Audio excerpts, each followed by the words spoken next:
BK Al-Kawanat Kota Banda Aceh adalah merupakan salah satu sekolah penggerak di Kota Banda Aceh.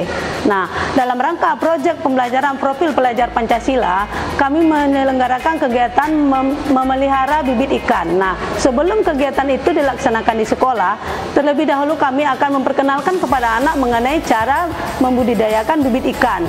Oleh karena itu, kami bekerja sama dengan BPBAP Ujung Bate untuk melihat lebih lanjut tentang pembudidayaan ikan tersebut.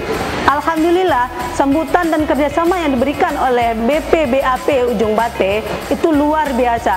Anak-anak sangat antusias melihat ikannya, mulai dari pembibitan yang paling kecil, terus yang sedang, kemudian yang dewasa. Ikan-ikan besar juga banyak di sini.